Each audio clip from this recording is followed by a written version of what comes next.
right, so it's 12 p.m. I will go ahead and get started. I'm Maria Pearson with Henriott Group, and I will be helping you today to understand the ins and outs of Medicare. We'll cover several things from kind of a high level, but I think by the end of this, you will understand many of the basics, the expected cost, the timeline, where to go to get started, okay? If you have any questions, don't hesitate to put them in the chat bar. I will be monitoring that and taking a look at it, and happy to answer questions. I will pause occasionally as well. And, if you decide you're not shy and you want to ask it verbally, that's fine as well. So anyhow, with that, we will get started. Again, I'm Maria Pearson, and I'll be working with you today to help you understand how Medicare works. Okay, so what is Medicare? Medicare is a federal health insurance program. It is available at age 65 for people to begin. They begin Medicare on the first of the month that they turn 65. And you also could become eligible 1 month prior to your birthday month if your birthday falls on the first of the month. So just know at age 65, you're going to qualify for Medicare. You also could qualify if you have been receiving a Social Security disability check for a period of at least 24 months. So you would receive your Medicare card about 3 months before your eligibility date if you are disabled. Also, if you have end-stage renal disease, you will qualify for Medicaid as well, or Medicare, sorry, as well. So we're focused on Medicare here, but I do like to make sure that I explain Medicaid. Medicaid, think of it this way. It's aid for people who lack resources and income. So someone may be eligible for Medicaid and Medicare at the same time. But today we will definitely focus on Medicare, which you will qualify for at age 65 or due to certain disabilities, okay? Now, these are the parts of Medicare. A and B is original Medicare. A covers hospitalization and B covers your doctors and outpatient services. The actual Medicare card says medical insurance for Part B. C and D came about in 2006, primarily because a lot of people just were not aware that when they first receive their A and B Medicare, they have a finite period of time to take care of certain things if original Medicare doesn't cover them well enough. And they wanted to make sure people had access to drug coverage, make sure prescriptions were covered. So we'll be focusing on the more specifics here in the next few slides. Part A, hospital, okay? You will pay $0 in premium for Part A as long as you paid your Medicare taxes for 10 years, or if you were married to someone for 10 years who had been paying their Medicare taxes. Okay, so you would receive your Part A at no cost. However, Part A doesn't cover 100% of your costs when you go to the hospital. When you go to the hospital, you would pay the first $1,556, okay? And then that would cover you for the first 60 days in the hospital. So if you're admitted 1 night or 60 nights, you pay $1,556. Then beginning on day 61, you would pay $389 a day. Oh, I apologize. Click too quickly. Do let me know. It looks like I should be screen sharing, but if you can't see the screen that says in 2022 you pay, please let me know.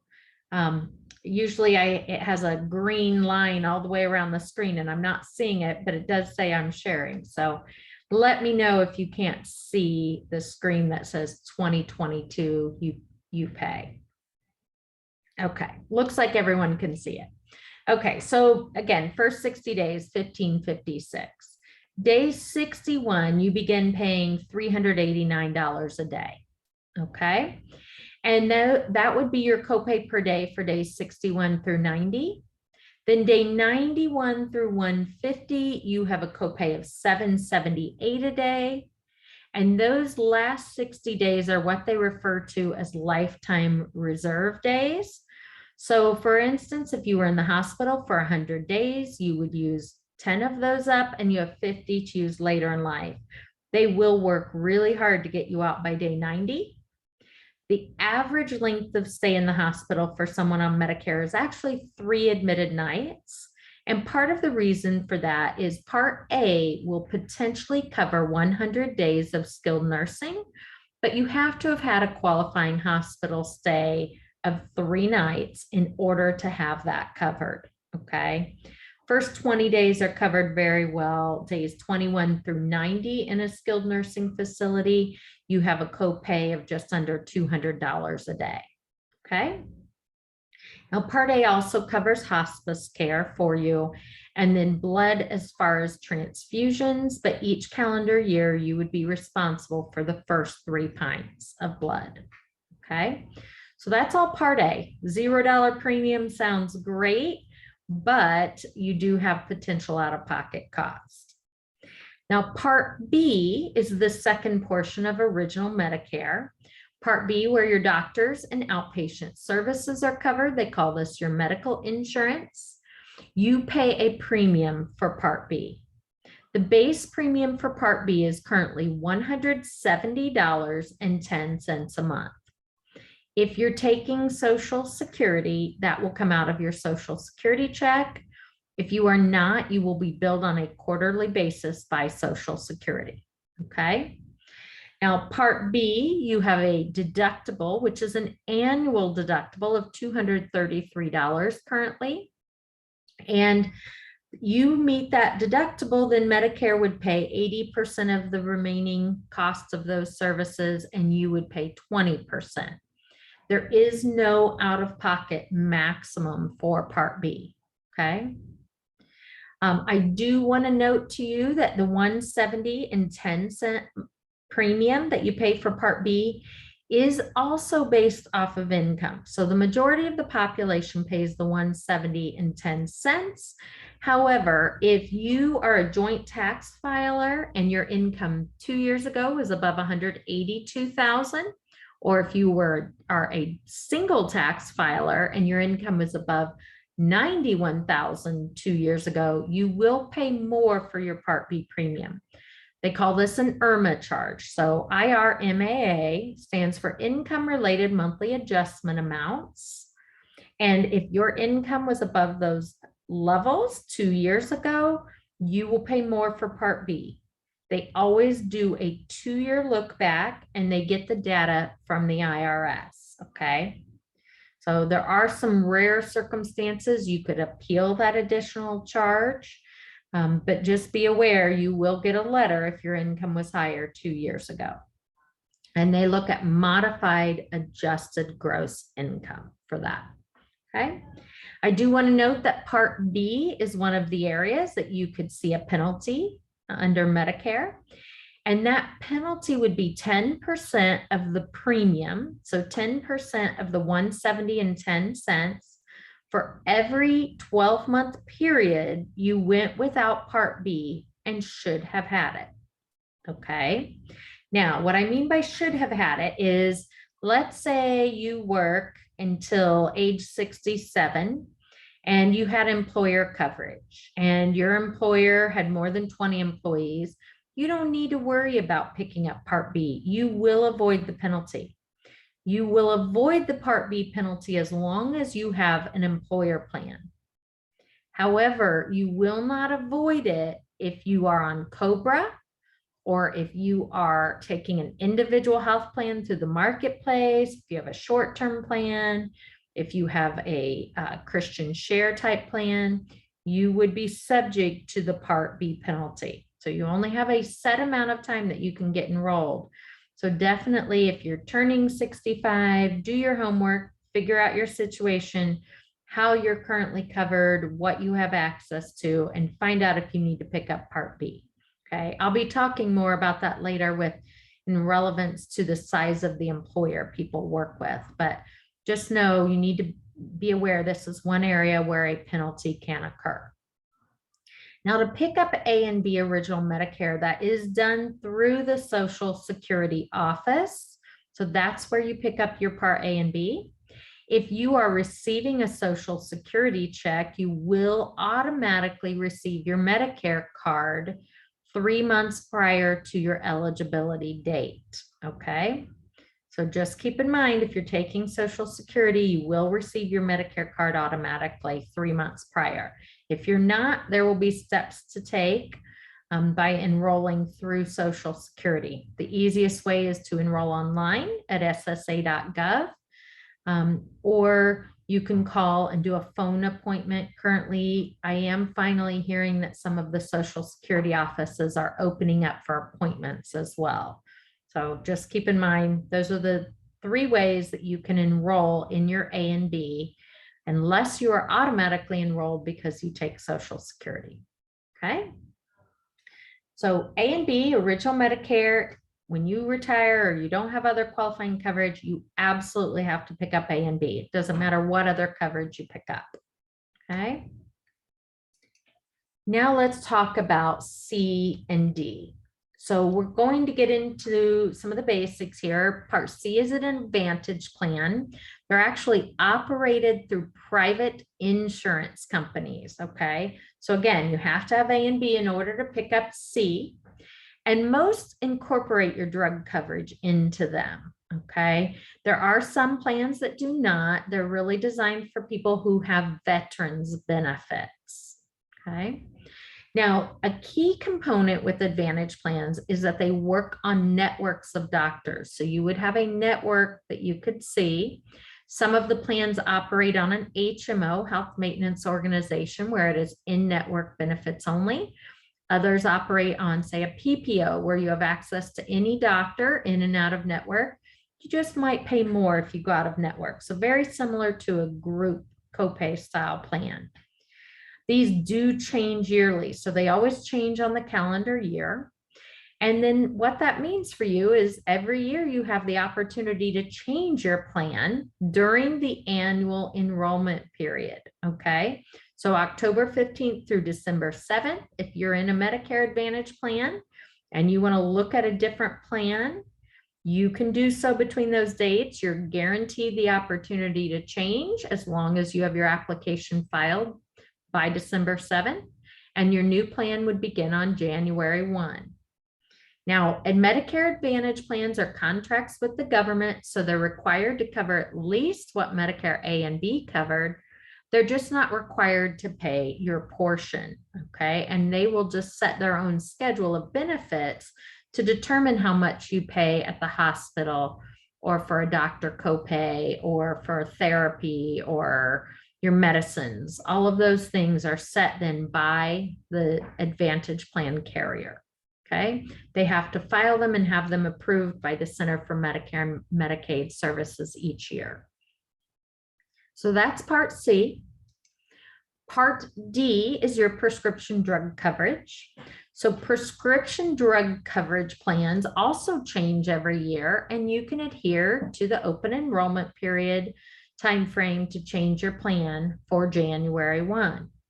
Okay, so you might change your medications or change your pharmacy. All of those things are looked at in order to determine your best plan. But if you're not happy with it or you want to change pharmacies, you have the option to change during the annual enrollment period. Part D is one other area where you could see a penalty, okay? That penalty is assessed once you enroll in the drug plan. So whether you enroll in a standalone drug plan, Part D, or you take your drug coverage through the Advantage plan, which wraps it in, if you have not had qualifying drug coverage since you have been Medicare eligible, you will then pay a penalty, and it's 1% of the average cost of a drug plan times the number of months you went without drug coverage, and that penalty is charged to you every month for the rest of your life, okay? So they'll give you 63-day leeway there. So if you're not taking meds, you don't want to pick up a plan for the first 2 months, that's okay. But after that, you need to have qualifying drug coverage if you are not on an employer plan or have it through another source, say the Veterans Administration, okay?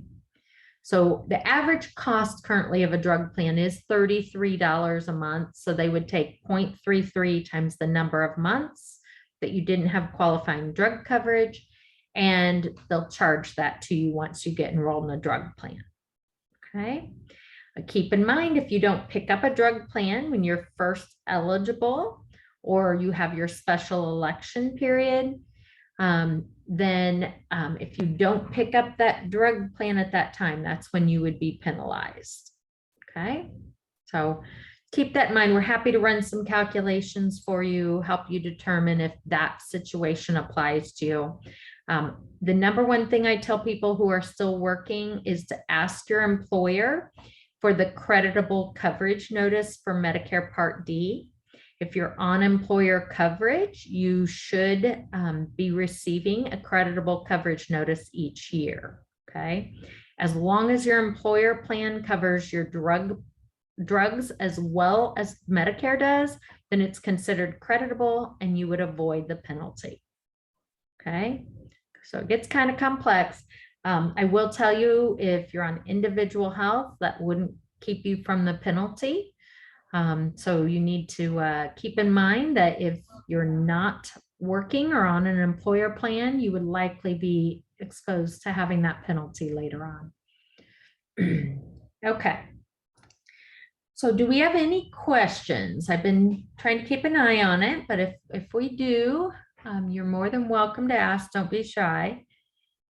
Just want to make sure I pause for a moment to give you a chance. You can jot them down and I'll give you a chance later as well. Okay, with that, we will forge ahead. All right, so now I want to cover timeline. When can you enroll in your Medicare benefits? So the first sheet you are seeing now is for someone who is turning 65. So let's say you retired at 62, maybe you've been on a retiree plan or you've been on an individual plan. You are going to adhere to this schedule to get enrolled in your Medicare. And this is specifically enrolling in A and B because that is what will trigger your option to enroll in other coverage later, okay? So this E, C, and X column here is the month that you turn 65 or first become eligible. So if your birthday is the 2nd through the last day of the month, then E, C, and X is the month of your birthday. So somebody with a birthday July 15th, they're going to be eligible July 1st. If their birthday happened to be on July 1, they're eligible June 1 for coverage, okay? Now the E stands for first month of eligibility. The C stands for first month of coverage, and it's really referring to your Part B, because anytime during this time frame when you enroll, your Part A will automatically begin the first of the month that you turn 65, okay? X is the first month of enrollment. It's when you do your paperwork to get enrolled or you contact Social Security, okay? Or I should say Social Security enrolls you, not necessarily contact. So if you want to start the first of the month you turn 65, your window opens 3 months prior. Take care of that paperwork. Again, go online. We're happy to send you the instructions to do that. Do a phone appointment with Social Security, or maybe just maybe get into the office now. Anytime you enroll in the 3 months prior, your Part B and A will have the same date, the first of the month you turn 65. Now, if you wait until the month you turn 65, your Part B won't start until the following month. If you wait until the month after, your Part B won't start for 2 more months after that, okay? And you can see here, there are a couple of months that we can't get your Part B to start. So if you are looking to retire in the few months following your 65th birthday, I suggest that you plan this out so that you can make sure that you get your Part B appropriately, because your Part B is what will trigger the option to pick up the other coverage for you. Okay. So just keep in mind, you have a 7-month window, but the 3 months following your 65th birthday, it gets a little tricky. Okay. So just keep that in mind. Now, there is more. A lot of people don't retire by the time they're 65. They might wait until their full retirement age. So for example, right now, people who are turning 65 were born in 1957. But if you are working, you were born in 1955 and you're still working, you have a special enrollment period to move to Medicare, okay? So you can retire and pick up your Medicare beyond age 65 and start that process 3 months before your desired date to be entirely on Medicare. Now, your Part B can only begin the first of the month. So the first question you need to ask your human resources is, if I retire on the 15th of this month, if that's the last day I work, do I have health insurance through the last day of the month? Some employers provide you coverage through the end of that month, others do not. So it's very important that you find out what day you will lose your health insurance, because Medicare A and B can overlap with your group plan, but your supplement and your drug plan or Medicare Advantage plan cannot. Okay. So people in that scenario pick up their B to start, and then their other coverage will start the first of the month after they retire. Okay. Now you do have 2 months after the last day you work for certain coverage, 8 months for other coverage to be able to pick up B. But if you want to make sure you avoid all the penalties, I tell people start 3 months in advance and do something definitely by 2 months after the last day you lose coverage, because that will make all the difference in making everything smooth for you and avoiding all penalties. Okay. Now let's look at a time frame here. So this person has figured out that their coverage will end on May 31st. They need to start Medicare on June 1. They can start the process March 1st to get enrolled in their B. Now, if you are retiring over age 65, there are additional forms that need to be completed. So I'm going to bring these over here and share them on the screen. Okay. So the first form here, you will fill out. You will tell them, hey, I want to start my Part B. You're going to fill out this form. If you don't have a Medicare number yet, you'll put your Social Security number in here. However, if you don't have a Medicare number at that point, they now require you to also enroll online, okay, or call in and do an enrollment over the phone. So it used to be we could just submit these forms. You can't do that any longer, okay? So your process will look a little different. But you would just fill this out, tell them when you want to start your Part B. But over 65, we have to get your employer involved as well. So you're going, the employer, you would fill this top portion out for the employer. If you are the applicant and the employee, you're on both lines here. If it is a spouse, the spouse would be the applicant, and then you would still be the employee. So if the spouse is covered by your plan. And then your employer fills out section B. Generally, they do numbers 1, 2, 3, and 5 in most circumstances. And this just tells them, hey, you've been covered by an employer plan. This will grant you the special election period. It will help you avoid the Part B penalty. And then they need to sign and title.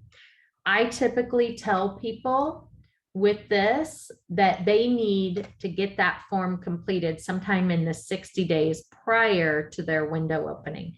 That will make their life a lot easier because they'll be ready to go. Okay. So they would hand in the forms and then pretty soon receive a Medicare card that had A and B on it with the B desired date. If someone hands in forms and they don't write the desired Part B date, they will automatically assign it for the first of the month following receipt of those documents. Okay. And they won't process them more than this 90 days in advance. Okay. So make it easier on yourself, hand them in within this time frame so they're not sitting on a desk somewhere. Okay, so keep this in mind. If you have a special election period, you've been working beyond age 65, there are a few more steps to take, but you can still get there. We'll help you walk through it. All right.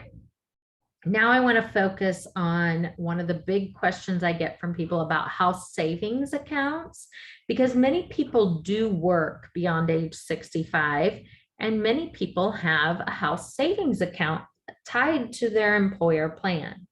Okay. And once you take Part A, you can no longer contribute to that house savings account. Okay. So for people who are working and on an HSA qualified plan, in most cases, and we'll get into the employer size here shortly, but in most cases, and they don't want to pick up Part A, and you won't be penalized for it. As long as you're on an employer plan, you don't have to take A or B at all unless you're taking Social Security. Okay. So if you're contributing the HSA, you're getting the employer's contributions, and you want to remain on the employer plan, don't sign up for any part of Medicare. Okay. If you do, you need to stop making the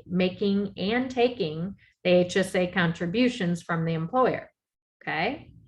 Now, it doesn't mean you can't be on the health plan. So for instance, if a spouse takes Part A, they're not working, maybe they take Social Security, they have Part A, you can still contribute to the house savings account because that's in your name. Okay. You just need to be cognizant of the individual contribution limits versus the family contribution amounts. Okay. You're not going to jail if you've made contributions and you had Part A, but those contributions become taxable. They consider it double dipping to get the tax advantage of the HSA and having Part A. Okay. So just keep that in mind. If you have not elected to take Social Security, you don't need to take any part of Medicare yet, as long as you're staying on the employer plan. But if you've taken Social Security, then you'll have to take Part A. Again, they'll send you your Medicare card about 3 months prior to your 65th birthday. Okay. So let me know if you have any questions around this topic. This is kind of confusing for a lot of people, especially because if you're going to retire and you're over 65, when you do get ready to do that, they will backdate your Part A 6 months. Okay. It never gets backdated prior to the month you turn 65, but it does get backdated 6 months. So keep that in mind. Generally, we will tell people stop your HSA contributions 6 months prior, unless you haven't been making large contributions and your total amount that you're contributing is still less than what you're allowed. They'll prorate it. Okay. So the easy solution or easy answer is just stop those contributions 6 months before retirement if you know you're going to retire. Okay. So confusing part of Medicare, but this is also in the Medicare and You guide that they send. There's some wording in there associated with this. All right. So we've talked about timeline, when you can do things, talked about the impact of the health savings account if you're still working and how that affects when you have a special election period over 65. So now I want to talk about your options so that you have a better idea of costs. So previously I told you Part A, as long as you worked for 40 quarters paying Medicare taxes, it's $0. And your Part B is $170.10 a month. But this is going to be where we cover options that you have to help pick up the cost as you need care. Okay. So you have two options. You can choose a Medicare supplement and a drug plan to go with it to make sure you have prescription coverage, or you can choose a Medicare Advantage plan. And again, those are offered by private insurance companies that basically incorporate the health and the drug together. So those are your two options. Let's first focus on option one. This is where we get into alphabet soup for everyone, because this A, B, and then C over here and D, these are supplement plans that help pick up costs under original Medicare A and B. You can be on any of these plans and see any doctor that takes Medicare. So you do not have a network, okay? It used to be that people who wanted the most comprehensive coverage would consider F. F covered everything, but in 2020, C and F went away for anyone born 1955 and later. Okay, so they eliminated them. And because of that, now I say they eliminated them, but if you were born prior to 1955 and just retiring, you could still get a C or F plan. Okay. But it's been a few years since, and now we're really seeing people focus on G or N as the most advantageous plans to choose. If someone wants the most comprehensive coverage now, they're going to look at G. It covers everything but the Part B deductible. And as a reminder, that Part B deductible is $233 a year currently. Okay. So it would cover 100% of the hospital. It covers the 20% under your doctors and outpatient, but you still have to pay that $233. Okay. And we're only talking about health coverage at this point. This does not cover any prescriptions. Now, from there, a lot of people will choose N. It's very similar in the fact that it does cover 100% of your costs if you go to the hospital or any skilled nursing copays. But what you pay in addition to the $233 deductible is some copays. You pay $20 when you see your primary doctor and $50 if you go to the emergency room and you're not admitted. Okay. And then also we have the Part B excess charges here.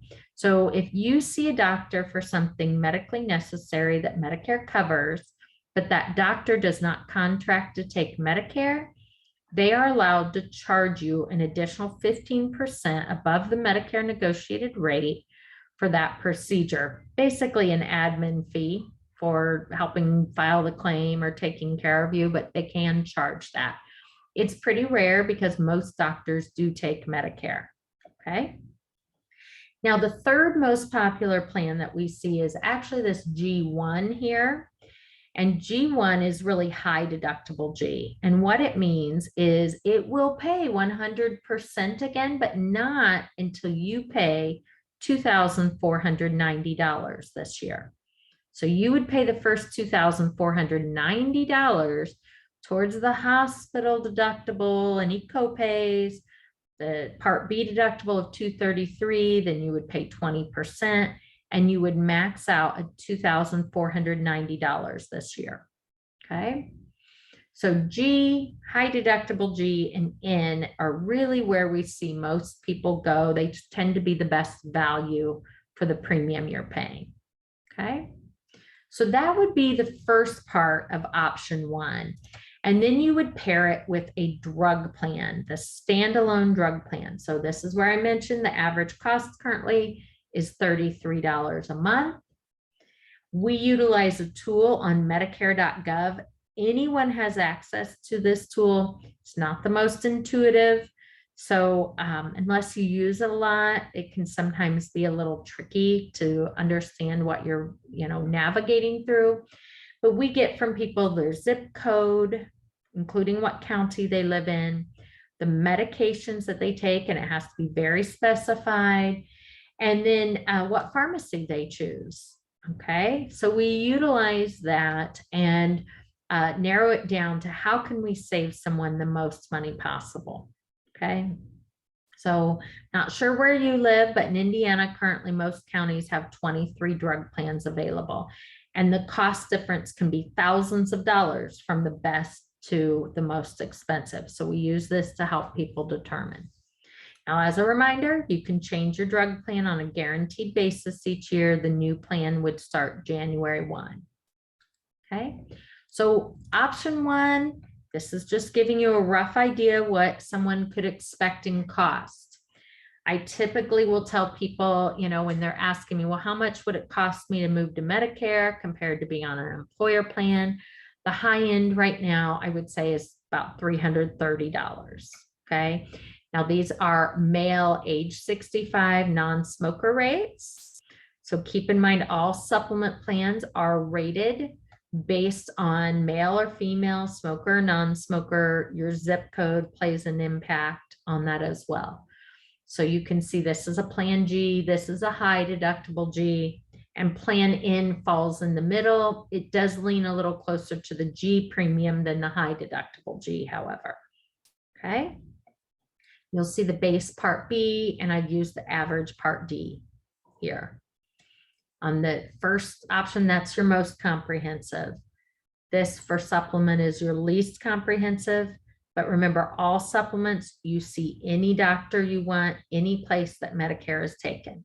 So if you're in Indiana, you're in Florida, Arizona, the 5 extra territories that take Medicare, you're good to go. You have the same coverage everywhere. Okay, so these are supplemental plans with drug coverage.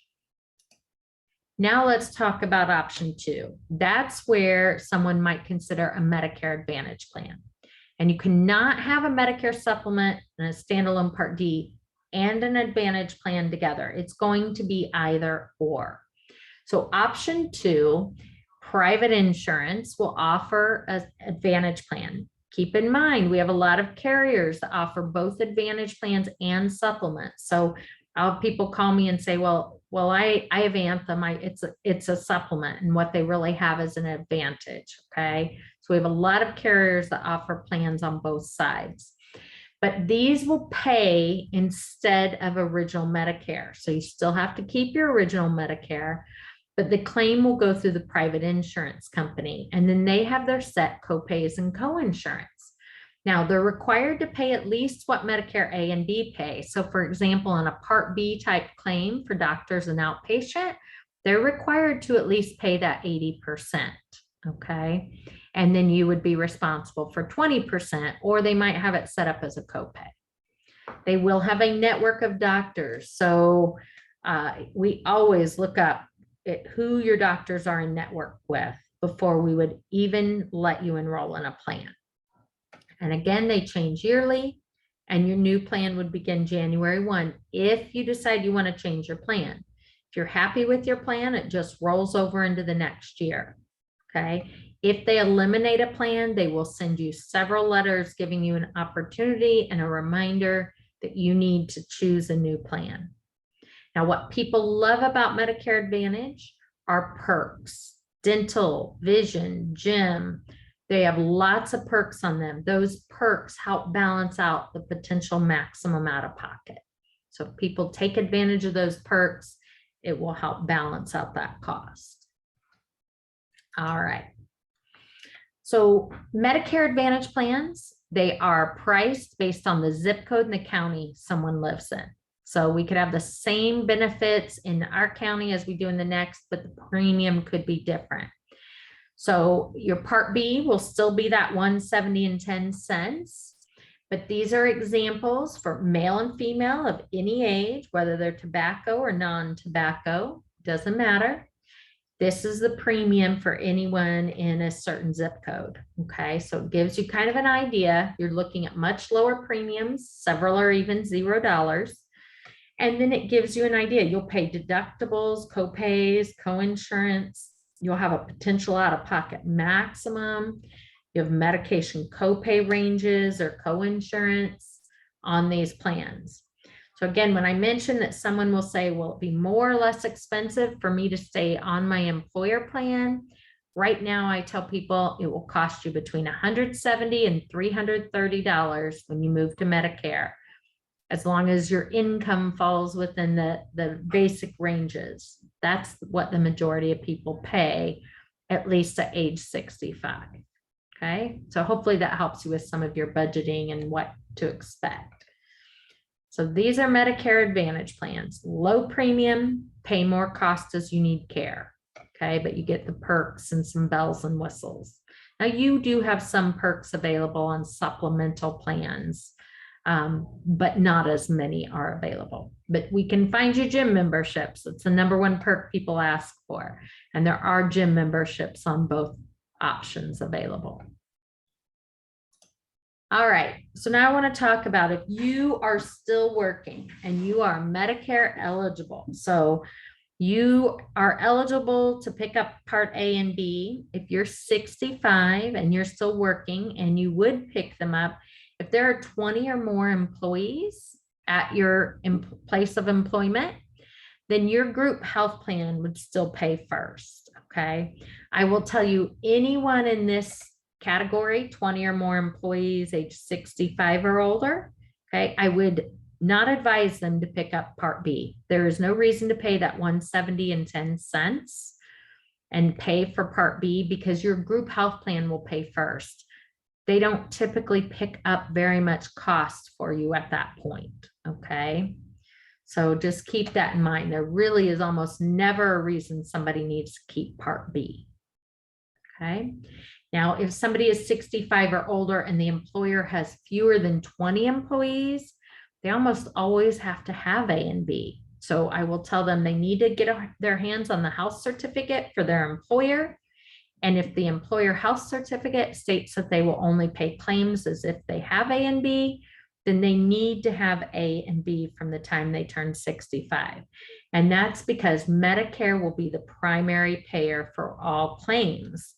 So for instance, under Part B, where you would pay, Medicare would normally pay 80% of the claim. If you don't pick up Part B, you pay 80% of the claim, and your group health plan pays the 20%. But of course, you may still have your deductible to meet. So these are all based on primary, secondary rules under Medicare. It's part of Medicare law. There's no negotiating it. So just keep this in mind. And of course, if you are on a plan that's a high deductible and you're contributing to the health savings account, more than 20 employees, you don't need to pick up Part A either, unless of course you're taking Social Security, and you have to take it. Okay. Now, these are the figures if you're on Medicare due to disability. Okay.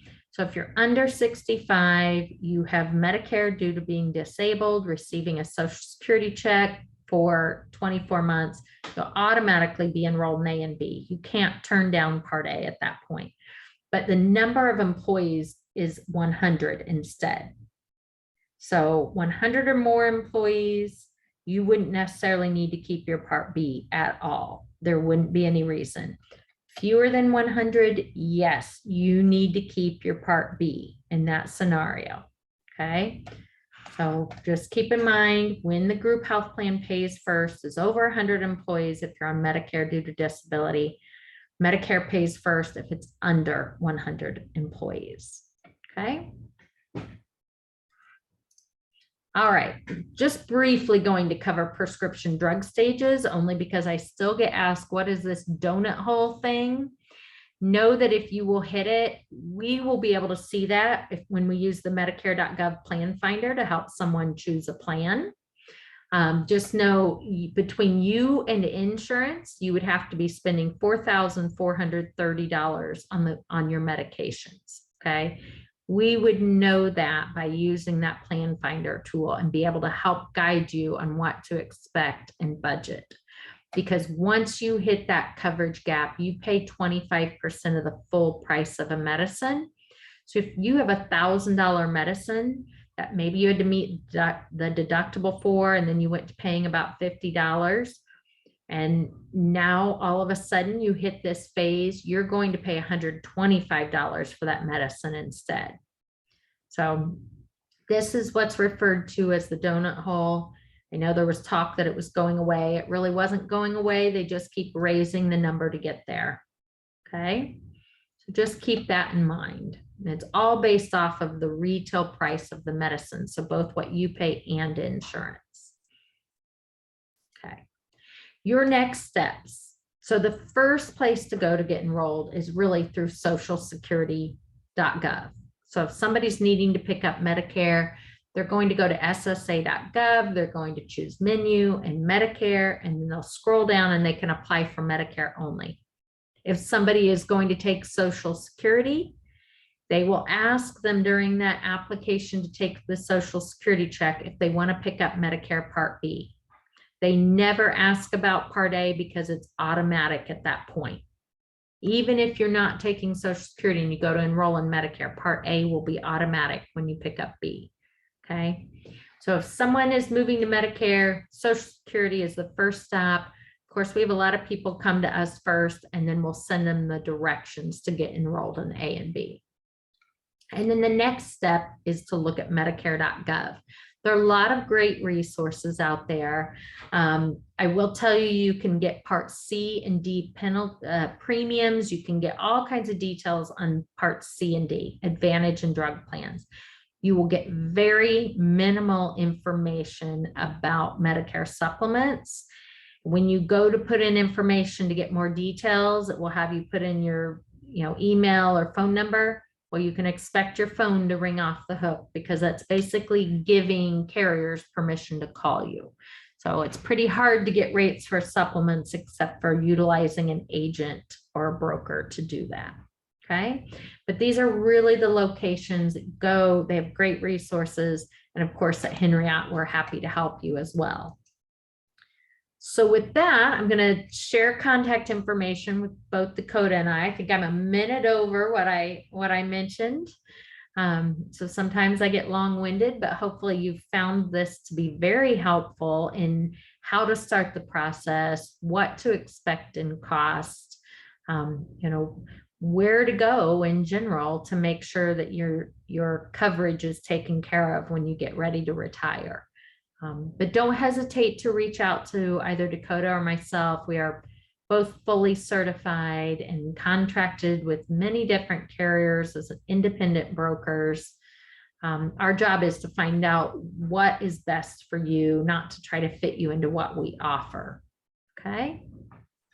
So if you have any questions, I'm keeping an eye on the chat bar, but don't hesitate to either put something there, or you can email me later.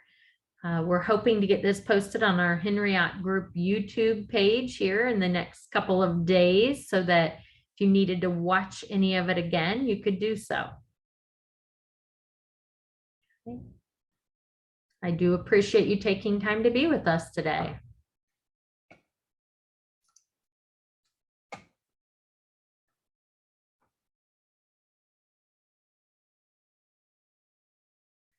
Okay. I think we have a pretty quiet group here. So guess if that's all, I'll let you all get to your lunch. Oh, wait, I do see I have a question. I was asked if you get a copy of the PowerPoint. Okay.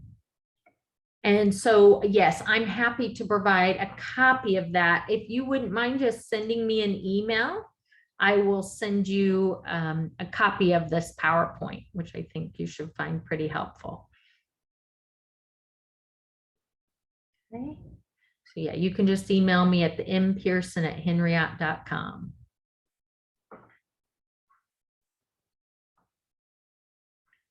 It looks like maybe. Okay.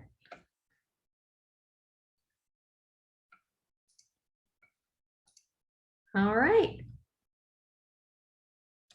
Well, I think that's it. I'll let everyone off to have their lunch, and you have a terrific day and wonderful weekend.